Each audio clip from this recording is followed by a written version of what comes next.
For those that don't know, the two topics I've studied the most are anthropology and history. These two fields have gone on radically different trajectories over the course of the last century. For history, it stayed relatively objective. Barring a few obvious fields like colonialism, history hasn't faced the plague of obfuscation, which completely destroyed the field of anthropology. Anthropology is a pretty barren field now. I was just checking Amazon's top recommendations for books on anthropology since I was cross-referencing it with my own favorite books on that topic. I went through the list and realized that, unironically, 3/4 of the top books in anthropology were literal pseudoscience. When I say pseudoscience, I don't mean this as the political attack it's normally used at, but rather from the actual scientific definition. In that pseudoscience is the replacement of scientific falsification for circular arguments based off what's basically faith. In this case, belief in inherent equality, the noble savage, and the blank slate. The irony is that the people involved project pseudoscience onto their opponents and use that as the dominant vector to control the discourse. I've invented a term named SAW, which stands for Studies in Ancient Wisdom. As I will explain later, I believe the 21st century has already seen a scientific breakthrough on a vastly unparalleled level, which we are yet to have recognized. I think said breakthrough will create a completely new paradigm and will completely change history beyond what we understand now. What SAW started to find in about half a dozen different fields is that the 20th century pulled off something absolutely incredible. The 20th century, an era of history with freedom of speech and press, with the most information of any era ever up to its point, with the most advanced intellectual institutions, was able to seduce its populations into believing the most absurd lie ever. The thing that really shocked me as I stumbled upon this myself is the sheer enormity of the lie. It's so vast that anyone who discovers it themselves feels insane, in that they just sense that it can't be possible. Let me show you how we've all been complicit in the greatest lie ever told in human history, something our descendants will laugh to themselves that we fell for.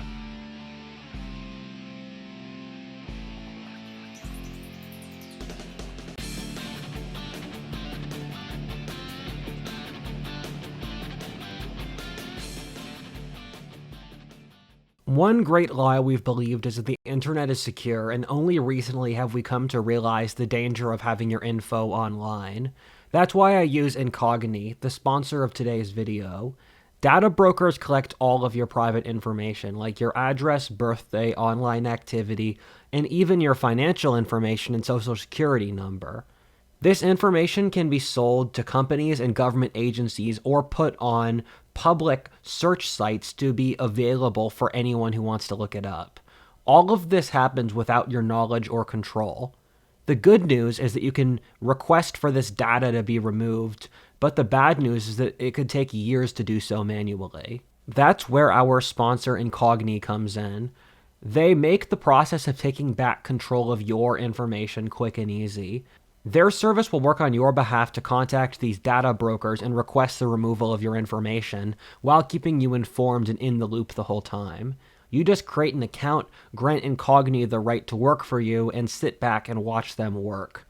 They'll even handle the objections for you. Incogni goes above and beyond to give you back control of your personal information.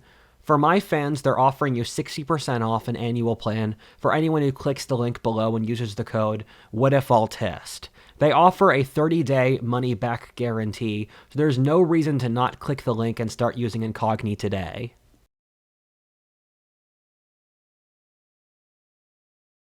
Part 1. How I stumbled onto this. Realizing the sheer scale of this lie might be the most important event of my life. In some ways, one of the purposes of this channel is to share my own personal journey of trying to disentangle how big this lie is and how I personally tried to intellectually and psychologically cope with it. Having this audience helps keep me sane with just the sheer scale of it. One half of my brain forgets there's an audience for this journey, while the other half tries to monetize it. it. Human nature can be funny sometimes. Let me tell you how I figured this out, although I'm not the first person to notice it. There were probably some super based people who knew this whole time, with my guess being old school European aristocrats like Amaury de Riancourt or Hermann Hoppes being the first, but the people who were my biggest influences were Kurt Doolittle and Edward Dutt, who really showed the structure of how it happened and what went wrong. Although I don't agree with said authors on everything since they're significantly further right than me. The way I found this is that in high school, I could tell adults weren't telling me the full truth about the world. Both of my parents were conservatives by the time I graduated high school, and I had been reading a lot of history. It was obvious to me that the things our era of history believed were in a clear, massive disjoint with the rest of human knowledge over history, although I didn't realize the sheer scale of the lie until later. In high school, I had a series of questions about the world which got me into studying history and anthropology. Talking about just these would probably be a good video in of itself if you folks are interested, but some of the questions are: why is Latin America or Mexico poor while America is rich? Why did my home state of Pennsylvania go into decline so harshly? Why hasn't Southeast Asia achieved more as a civilization? Why did the West rise to global dominance? Or why doesn't the Middle East have black people? If you're interested in my answers to these questions, look at this text wall. In the process of trying to answer these, I ended up learning the things I needed for this channel. However, one of the biggest black pills I got out of this is that current academia has no interest in actually explaining how the world works. In the process of trying to answer those questions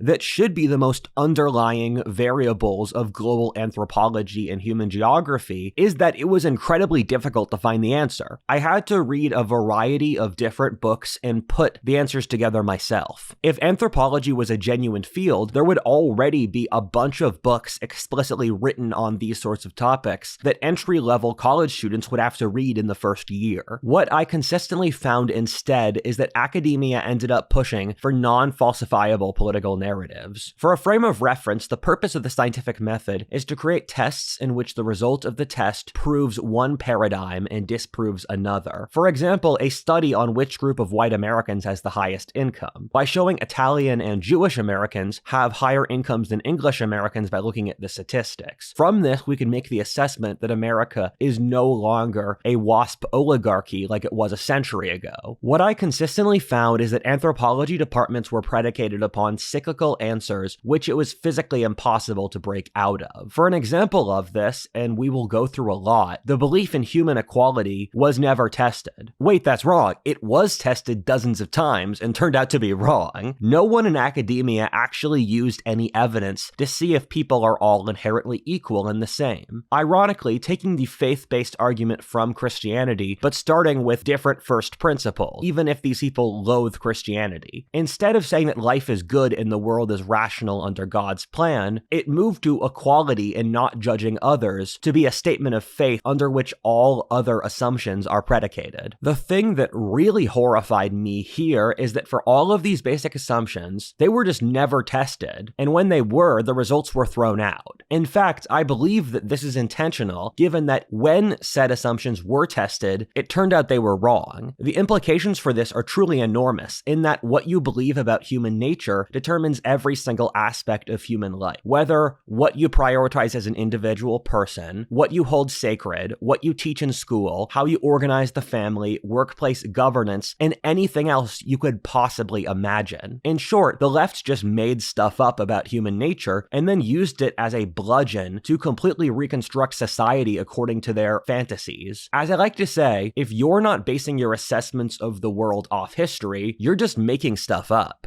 The first place I stumbled into this was seeing that academia had no interest in explaining the questions above. A lot of them, they literally just didn't care. For why Pennsylvania had failed so hard, I legitimately did not find a real explanation, and instead had to rely off basic folk wisdom around where I grew up in Philly. This is important because over 100 million Americans got screwed over by the collapse of the Rust Belt, and if academia was honest, they would try to figure out why so it wouldn't happen again. Same with why the Middle East doesn't doesn't have black people. For Latin America's poverty and the West's civilizational dominance, the authorities told me that Latin America was destroyed due to extractive colonial systems, and the West rose to dominance due to oppressing the Third World. As I studied those topics myself, I found this hard to believe due to reasons which I explain in this text wall. What I consistently found is that every single thing in the leftist paradigm leads back to the same conclusion. That being that the oppressed could not be held responsible for failure, while the oppressors or successful always had to be held responsible for any negatives. It's just an intellectual shell game in which you have to rationalize every single aspect of the world in order to reach that result. This is argument from faith, as I've said a few times before. It's literally in direct contradiction with the stated purpose of the scientific method. The great irony here is that the people pushing this claim to be the science, and anyone who contradicts them is pseudoscience, even if the people who contradict them use the scientific method more than they do. One of the things I found, which basically resulted in me stumbling into creating the acronym SAW, or Studies in Ancient Wisdom, is that I realized over 99% of history agreed on a series of rational precepts and starting points that our society disagreed with. Horrifyingly, our society had made this completely taboo, and often in much of the Western world, illegal to question. Things that were just completely obvious for all of human history. To break down some of the beliefs almost everyone else in history had except us, and took to be completely obvious, which are taboo to question today. The first being that there are inherent biological differences between men and women. Next is some inherent biological reality behind class, race, and ethnicity. That progress is not some natural law of the universe, but something that only occurs under certain incentive structures which are rare over history. Family, community, and nation is the bedrock of social life. That war is a nasty part of the human condition that we have to accept. Equality doesn't really exist, and some things are innately better than others. That the highest levels of beauty, achievement, and greatness are pulling from the divine, while the lowest levels are pulling from demonic forces. That these do not exist physically in the way we describe, but are underlying archetypal principles or forms that operate over physical matter. That human nature is inherently corruptible and requires social traditions to keep us in check. That there is a spirit world and God. That the human soul and consciousness is a force in its own right. That human life and happiness is predicated less upon material wealth and more so upon social relations or values. That the universe is a self-reflexive, emergent phenomena which adapts to different situations. To frame this, literally everyone else in history besides us believed all of that stuff. Even the most educated people in the West at the start of World War I believed most of the stuff I said above. Literally every other era in history besides that believed in them. I have a mental heuristic that if someone put Isaac Newton, Christ, Confucius, Buddha, Thomas Aquinas, and Aristotle in a room, if they agree on something, I'm just going to assume it's true as a baseline. That since these people were the greatest geniuses, often coming from civilizations with zero connection to the other figures. I use this principle since I don't have infinite computing power in my brain, and I don't have infinite knowledge, given I am not God. Thus, I have to develop different mental tools that operate under the assumptions of my lack of information. One of the methods to do that is to find other thinkers more brilliant than I, that I cannot understand the depth of their thought, and then if I can get them in different contexts to agree on something in a nearly scientific way, I can make a probabilistic bet that what they agree on is probably true. This should just be complete common sense, but our society hasn't thought of it yet. The thing that terrifies me is that our society has no interest in knowing that we are literally the only people ever who believe in this stuff. That fits the literal definition of madness. One of my friends like to say that if you're the only sane person in an insane asylum, that makes you the crazy one. Crazy people don't put a sign on their heads that say,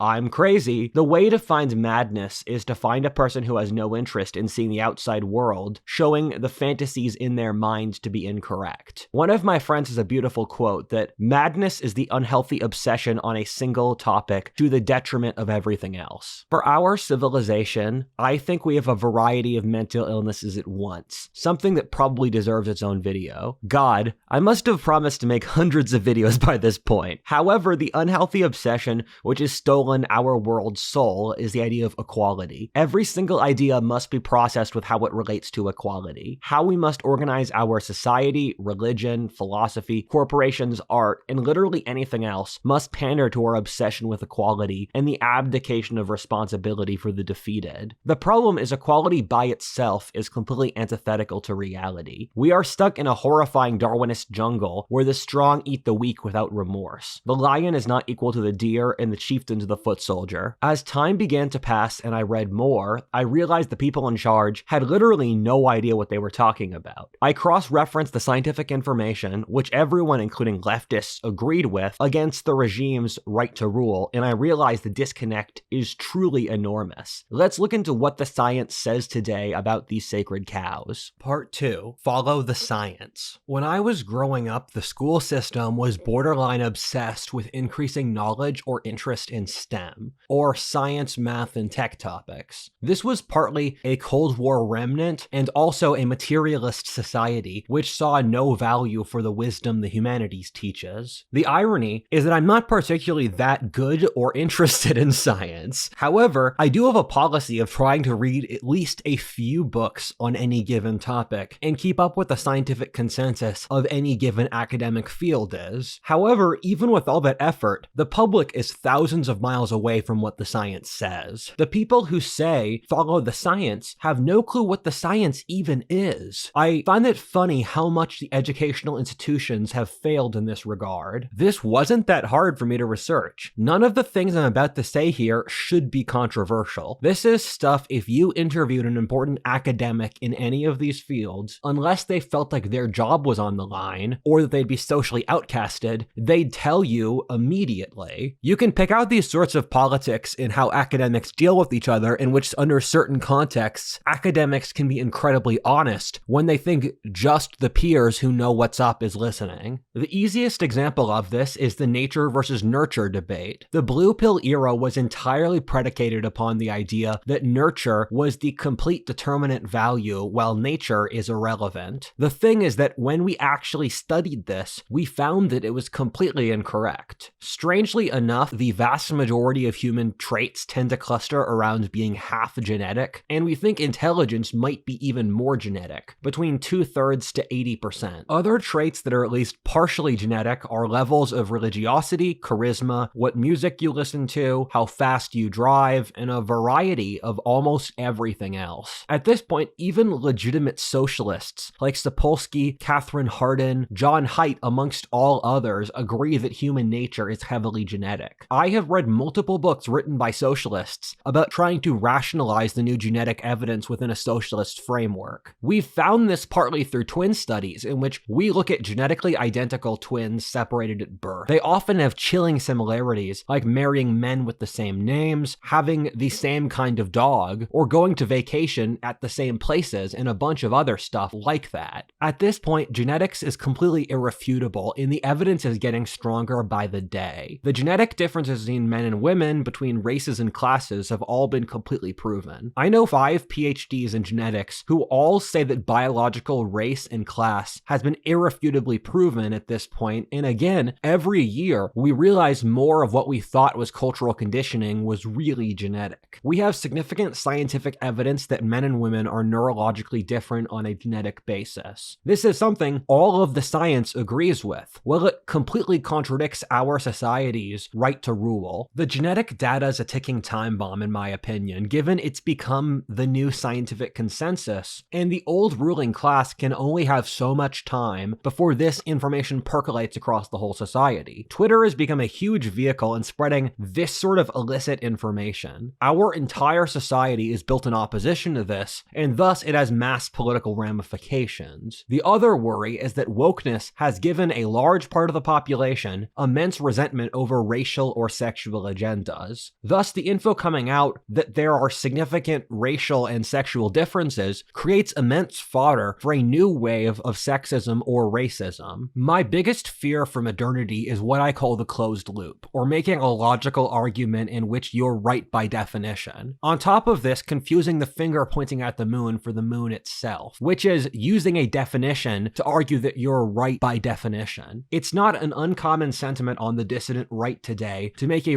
racial caste system based off race and IQ. I don't trust this sort of thing, since every time in the past we've tried to form a technocratic society based off science, the science later turned out to be wrong or missing a very important piece of context. What would happen is that after society was structured in a certain way like that decades later it would turn out the science was completely wrong in a very important way. I think a lot of this discourse is being done in a frankly very evil way, and that it's not taking into account humility or the fallibility of the human condition. When the left or a lot of the right debates, they're arguing out of this sense of humanity as a perfect creature who we engineer towards utopia. But we've learned in the 20th century that this sort of line of thinking will inevitably result in totalitarianism, no matter how it's applied. And when I look at a lot of this discourse about race or sex, I'm thinking, you guys don't see how the next immediate conclusion of this ideas is something completely evil. And it's a hard point to convey because modernity can't think in anything except pretty autistic, binary logical ideas without the necessary flexibility or synthetic thinking which the real complex world demands. And we really need a tremendous amount of mental flexibility and disarmament in this kind of discourse that we just don't have. And until we can move to that point, all of this discourse will end in complete disaster. At this point, to change topic, we have a tremendous amount of scientific study that men and women are markedly different. Men are less agreeable and neurotic than women. Men also systematize and women sympathize. Men care about things and women care about people. I want to use this as an example because saying men and women are the same is the thing the pre-industrial world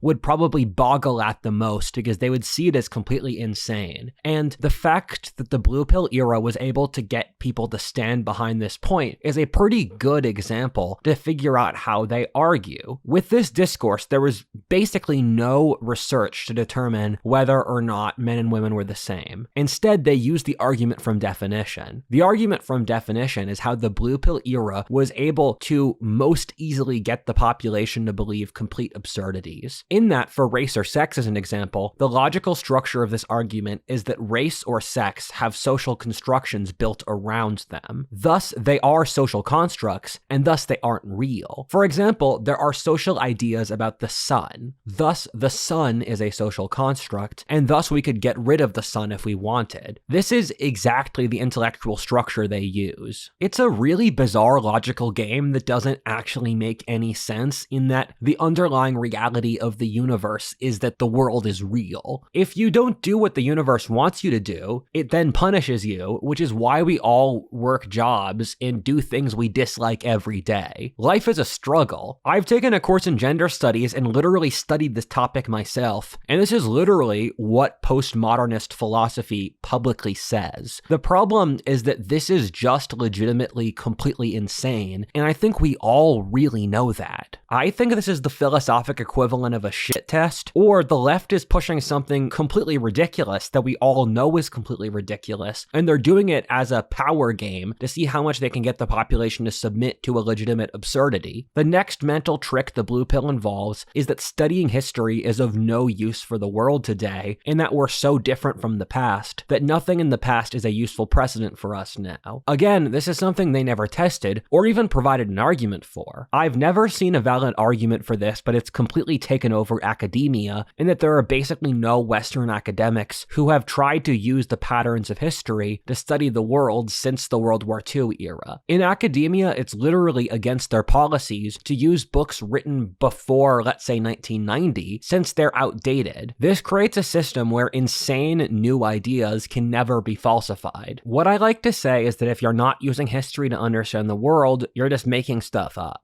That's what happened, where instead of a legitimate study, what the blue pill era did was project the fantasies they wanted to believe onto the social sciences. Thus, they believed that cultural or anthropological differences don't matter anymore, since that contradicted the leftist ideal of the whole world moving towards a unified communist state. It's remarkable to see that even studying anthropology has become socially taboo. If I want to read books on the cultural differences between the Chinese, Indian, and Western civilization, I need to read books at least 70 years old, since nothing has been written on that topic since then. At the same time, there are no recent books on the anthropology of America. I basically had to rediscover the field of the entirety of American ethnic breakdown, since no authors had covered the topic recently, with the exceptions being conservatives like Thomas Sowell or David Hackett Fischer. This is important stuff. Whether or not Wisconsin is German or Missouri is Anglo determines how people live their lives today and their identities. The reason studying anthropology, which should be completely innocuous, is taboo, since it contradicts the left's faith-based argument for global unity. If the historic precedent isn't useful, it opens up to the injection of leftist faith-based arguments, such as progress being innate, or progress just naturally happens and doesn't require incentives to occur. This is an idea from Hegel or Marx that wasn't tested. Same thing with the honest studying of war as a natural part of the human condition, alongside equality being good for its own sake. In each case, by removing the historic reference, they were able to inject their religion as the dominant assumption. One of the more primal areas where the science doesn't lead to our current paradigm is that our current vision of the world is that society is based off the mechanistic, pure materialist worldview. In general, we exist in a strange zombie culture in which the society has a 100+ year lag from the science itself. The great irony is that modern physics sounds a lot like the traditional philosophy of magic. Quantum entanglement sounds a lot like the law of sympathy, or a magic principle from the Middle Ages, that the universe has these strings connecting different parts of the universe. Modern physics is insane, with space and time being the same, which can rip apart. With chaos theory, we've found that we can't predict the movement of particles, since it's almost as if the particles are making a decision in real time that we're not privy to. Some particles go back in time, and others just jump in and out of existence. There's a significant amount of scientific evidence that consciousness affects reality. The last Nobel Prize in Physics says that reality is not locally real, or that the universe does not exist independently from perception. This is stuff pretty similar to what the esoteric schools of world religions taught. Any honest physicist will admit that we have basically no idea what's going on. Our society is philosophically still stuck with Marxist materialism, or the philosophy of 200 years ago that the universe is made up entirely of physical atoms. Ideas don't really matter, and the only thing that drives history is economics, which leads us to progress. Again, this is another example of the left pushing what's a Marxist, faith-based argument that they never tested. Scientists today agree that consciousness is real and can affect the world. Thus, the world cannot be purely materialist by definition. This materialist vision of the world is predicated upon a warped version of Newtonian physics, which has also been dethroned over a century ago. Our philosophic view of the human condition is dominated by Skinner's behaviorism and rational choice theory. This is an idea that humans don't have innate nature and that dopamine incentives craft everything. Rational choice theory is that humans are innately rational and thus choose whichever choice is better for them economically. What science has consistently shown recently is that humans are basically monkeys. Human behavior is a reflection of primate behavior to our very core. How humans have politics, wage war, mate, make art, have friendships, and almost anything else can be found in our ape relatives. This gets to a really scary degree where human rituals like hugging or saluting or certain ways we mate or show political subservience can all be found in chimps, gorillas, or bonobos. Humans aren't the little robots that respond to stimuli that our society thinks, but huge, very complex beings who have subconsciouses who go very deep. The subconscious makes up something like 90% of our mental power. We've found in studies the two things that make people the happiest aren't wealth, but instead religion and community. The human mind evolutionarily massively wires us towards love being a huge priority. Love is a physiological need for humans and all other mammals. Without it, our brains and bodies literally start to wither away. This is in direct opposition to how modernity is structured to prioritize material against the spiritual spiritual, or social. Humans are motivated enormously by sex, more so than money. Expecting humans to be rational about sex is like expecting a dog to be rational about steak. This is another thing modernity gets wrong. You'll never see a history book talk about sexual, physical, psychological, or emotional needs, but we know that those drive human nature to its most profound core. Humans are controlled by vast subconscious forces that account for 90% of the population. For 90% of people, they rationalize whatever their emotional state is. Only around 10% of the population makes rational decisions. Humans are self-interested, but we're rarely rational. From studies, people make a decision first for subconscious reasons, and then their conscious mind is a tool to rationalize the choice to make them look good to others. The book, The Elephant in the Brain, talks about this, and it's one of the best anthropology books I've read. All of this completely flies in the face of the idea which underlies our society, that human nature is naturally good or perfectible. The science finds humanity is very, very flawed. An example of this, and one of the most absurd lies of the Blue Pill era, is that tribal peoples are peaceful. This is especially ridiculous to me in that all the European and other peoples with records who arrived at any given tribal area said that the peoples there waged war. However, the left had an active conspiracy to hide that tribal peoples are violent, hierarchical, misogynistic, and other things. The degree of lying that went on here is extraordinary. The left claimed for decades that the Yanomami peoples of the Amazon were peaceful. In reality, 40% of the male population dies every generation in war, making the Yanomami one of the most violent peoples ever known in human history. Similar lies took place over a variety of peoples, and in most cases, in tribal groups, between 40 to 20% of young men die each generation in warfare. Humans, like all animals, are stuck in a brutal Darwinistic competition for survival, in which violence is the norm, not the exception. One of the best anthropology books I've ever read is Lawrence Keeley's book, War Before Civilization, which covers this. It's such a good book, given it goes through the evidence of tribal warfare from both current anthropology and archaeology. In so many places, the left got caught with a completely ridiculous lie. For example, saying the Mayans were peaceful, while the reality, when we started looking at Maya art, is it's mostly about war, sacrifice, and genocide. They said Native Americans were peaceful before European contact, and then we find archaeology of mass Native American genocide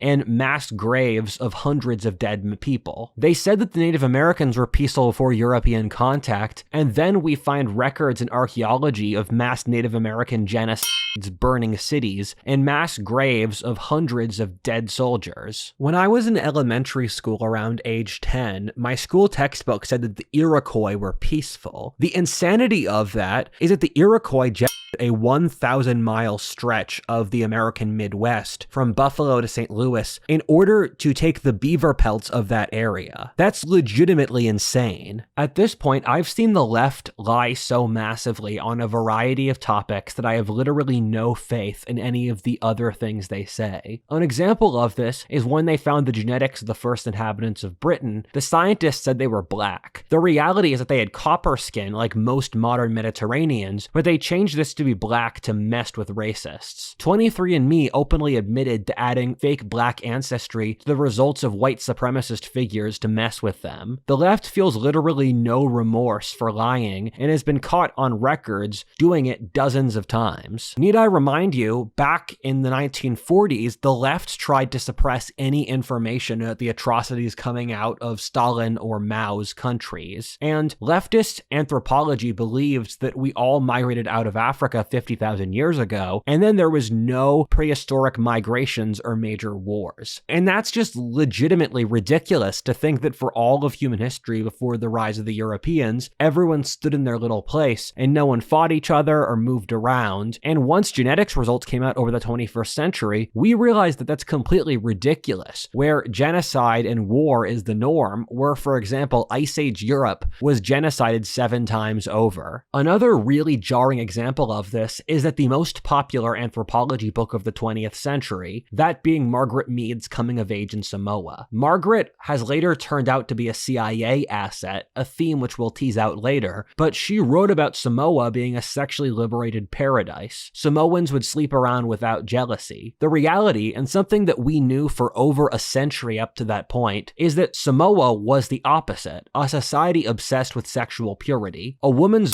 would be publicly checked on her wedding night to attest to her virginity. Adulterers would be publicly clubbed to death. Margaret Mead was basically openly lying, something she probably knew and didn't care. For the final two examples of horrible lies which personally affected me as a child, the first is that when I went to school, they taught us in class that the healthiest food to eat was carbohydrates and that lean meat was the least healthy. They also said that fat was the main cause for obesity, while sugar was fine. It later turned out the sugar and wheat industries were in bed with the US government and academia. They had paid for the results they wanted, and then the government education pushed out those results onto the public. What later turned out to be true is the exact opposite. Lean meats are one of the healthiest foods someone can consume. Fat is fattening, but it does actually fill someone up, while sugar is the opposite, keeping you hungry. What all of this covered up was the rise of seed oils and high fructose corn syrup. Due to getting the wrong advice, obesity skyrocketed vastly faster in America vis-a-vis other Western countries where this didn't happen. Again, the elites massively lied. I grew up in the Rust Belt. It was an area that used to be the wealthiest place in the world, and then as factories moved to Mexico or China, the region went into rapid decline. Philadelphia has a lower population today than it did in 1950. This was something that was completely obvious to me growing up, since I saw the decay everywhere. The elites said that the free trade was good by definition and would cause progress for everyone. This was an economic position held with religious certainty, where it was a definition from definition. You weren't allowed to question it. However, when the Rust Belt crashed and the quality of life for the average American collapsed precipitously from 1970 onwards, this is what the elite did. Firstly, they said that it wasn't happening. Then they said they would fix it, which they didn't. Then they said you were a bad person for noticing and you should be grateful that you helped progress happen. I have a friend who invented a term I love called pinkerism, or since there are more toilets in Africa, thus progress has happened, and thus the complete collapse of American society is fine. The elites completely lied about the decline in quality of life for the average American until Trump and COVID forced their hand. Bringing up any of these questions at the time would make you socially shamed and outcasted from society. I have still run into lots of very educated people who think that quality of life hasn't declined since the 60s. Then they said anyone who noticed was a bad person. For a very recent example of all of this, let's see how the Biden administration just added nearly 1 million jobs to the employment stats that never existed. That's a large enough numeric discrepancy that it has to be an outright lie, not a mistake. They had been campaigning off fake stats for the whole Biden presidency and then felt no shame when they were called out. Furthermore, this is just what we know about. What else have they been lying about? Something else I've thought up myself is how the rise in digital information about human nature will probably revolutionize the world. As of now, the internet and these cell phones create an unfiltered look at human nature that's not comparable to anything before in human history. As the amazing book Everyone Lies talks about, people will share things they won't even tell their closest friends with Google search. The internet sees what poor people watch, how they react emotionally to things, what motivates or interests them. If they want to be even more predatory, these tech companies or the government could listen in on our conversations, hear the speed of your breathing as you sleep,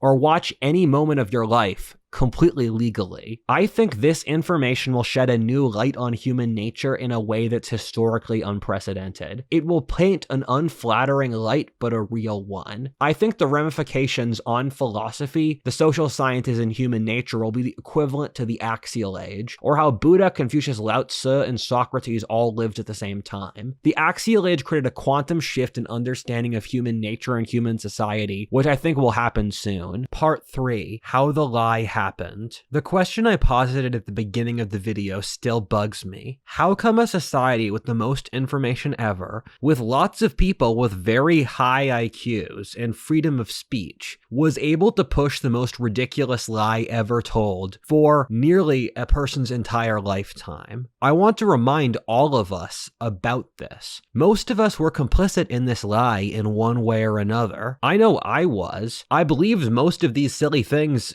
as a child, as did everyone I knew. Once you realize we all accepted these lies, it forces you to look at the post-World War II era very differently. The short answer is I think the liberal West had more in common with Stalinist or Soviet Russia than we want to give justice, which was actually a European reactionary talking point. As Balaji likes to say, in the 19th century, faith in God was the unifying force in society. In the 20th, the state was, and in the 21st, it will likely be networks attached to the internet. We only realize this in retrospect, but the 20th century involved giving unelected bureaucratic authorities ludicrous amounts of power, which was almost always abused in absurd ways, which we only later realized through the networks the internet gave us. This is something that the historical authors I love to read from the World War era, like Amaury de Riencourt, C.S. Lewis, James Burnham, George Orwell, Carroll Quigley, Spengler, and William McNeill all agree on, that the West over the world wars gave the bureaucracy enormous power without check, and they all agreed that it was the greatest danger to Western civilization of anything. What James Burnham and Sam Francis especially predicted is that the bureaucracy would start to warp and break society in their self-interest in ways that people at the time wouldn't be able to realize the true extent of. What both of those authors did very well was they showed how a society's religion, ideology, and how it processed the world is all a reflection of its elite self-interest. I'll explain it in this way. In the 20th century, the only way to coordinate was through the bureaucracy. The television, newspapers, and universities created an illusion of free information, but the reality is that these were all controlled by small cabals of certain types of people. Probably less than 100 people in 1985 controlled the flow of the vast majority of information in the Western world. This was an era in which that type of person was assorted by the college system and were overwhelmingly left of center. People would joke about how conservatives would talk at the liberal elite destroying society, but even the most radical conservatives probably didn't understand how crazy what was actually going on was. We only realized how powerful this was in retrospect, and that the internet does the opposite. Let's look at the story about Venezuelan gangs taking over a town in Colorado, or the Haitians supposedly eating cats in Ohio. In a pre-internet world, if the media chose not to cover those stories,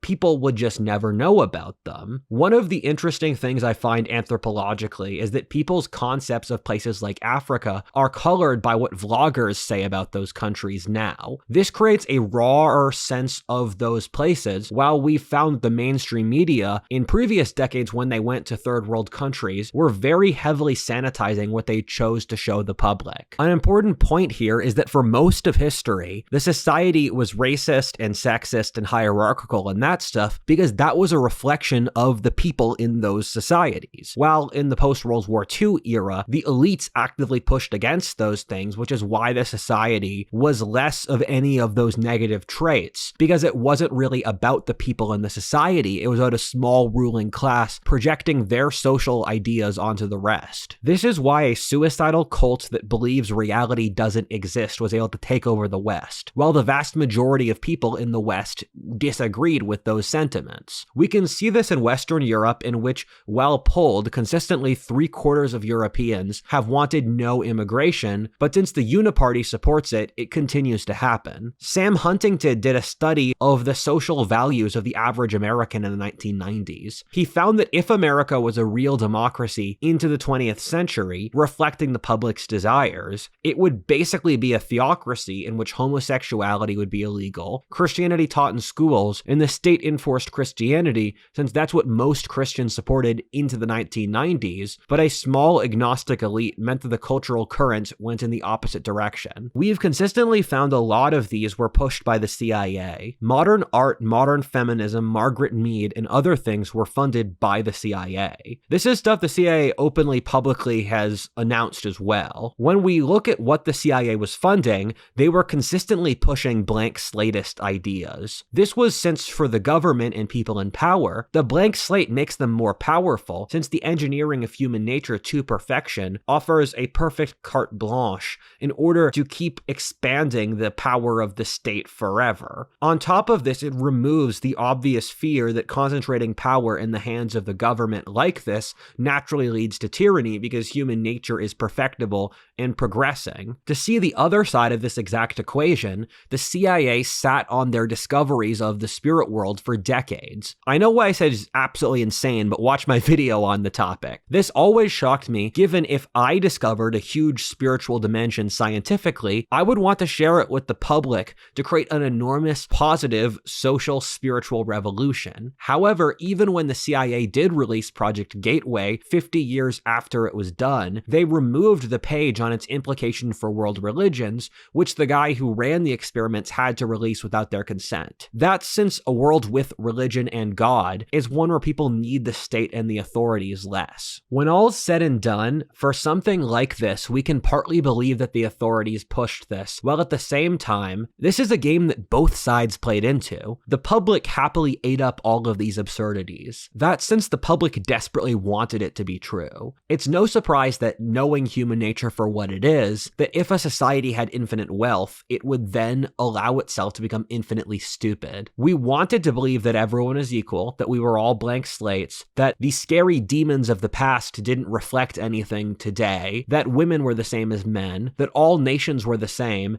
and half a dozen other silly things. I like to stop here and give the West a legitimate amount of credit that when it became an incredibly wealthy society, rather than most empires which spend that on luxuries and sex slaves and gladiatorial games and that stuff, the West used its enormous wealth to try to help people and make the world a better place and push for people's collective good. It horribly backfired and became a suicidal nihilistic death cult, but I do want to give the West credit. If you study the Old Testament, you find the consistent pattern that in hard times, men look to God. Then life gets better due to that, and then men leave God. Then the world goes to hell and the cycle restarts. This is just who we are as a species, and thinkers as far back as Herodotus, Ibn Khaldun, or Plato talk about this eternal pattern. We became such a wealthy society that we simply lost the desire to understand reality. We grew fat while the elite fed us the most ridiculous lies. It's funny, the world's a lot less real when there's not the threat of extinction at your throat. If I'm going to be perfectly blunt, the reason I went down this rabbit hole is I realized we were screwed if we didn't. I'm a young guy stuck in a society in collapse. Thus, I'm stuck here for a long time and have an incentive to figure stuff out. I can understand why an older person would just say, "Let me die in peace." My motivation to figure this out comes from self-interest, and our current elite doesn't have the self-interest to change since they're in power. Let's not pretend that if the world wasn't going to hell, we wouldn't all be stuck in Plato's rave. We are all complicit at least somewhat in the greatest lie ever told. I like the metaphor for Plato's cave, not rave, in that Plato was trying to convey how most people are stuck in the outward trappings of things while being completely incapable of seeing the underlying forms of reality. I think that's a generally accurate summation of human nature over history, in which the general population has myths which act as rough approximations of their worldview, which can't convey the complexity of an underlying reality. However, I prefer a slight variation to this. Let's look at The Matrix. The Matrix was more real than its authors intended, or I think even understood, given the writers were leftists and later trans. The Matrix is real in that the 20th century was a false reality, which the authorities enforced on the populace. The populace went along with it since it was so comforting compared to the reality. Anyone who questioned said false reality which the authorities enforced on the population would be outcasted from the system, either socially or economically, or even sometimes thrown in jail. The post-World War II West evolved into a greater social tyranny than the Catholic Church ever was. We are living in the Matrix, and most people are still glued into this false reality that never really existed, a sort of parallel dimension. Rather than Plato's cave, we live in Foucault's cardboard box, in that the modern world isn't even cool enough to be a cave. It's a cardboard box to illustrate its artificiality, sterility, and boredom. It's crazy to read books from previous history, as recently as World War I. Back then, people saw the world as incredible, mystical, beautiful, and heroic. Now, our elite hates any genuine feeling, duality, mystery, or drama. Prove me wrong. Our society hates heroism, romance, mystery, honor, the mystical and dramatical. Believing in anything is cringe. The world that the managers push is an inhuman, cruel, controlled, and depressing place. A place where life itself is boring, sterile, and nothing is worth anything. Once we realize we're stuck in a cardboard box, beyond which is the whole world in all its insanity, is the day we truly start to live. Once we can move past the comforting lies we were fed, even if it's excruciatingly painful and hard, we will start to be able to truly live for the first time. It's getting to be less of a choice as the rain is starting to melt through the cardboard box. We'll end up wet either way, so why not make the jump?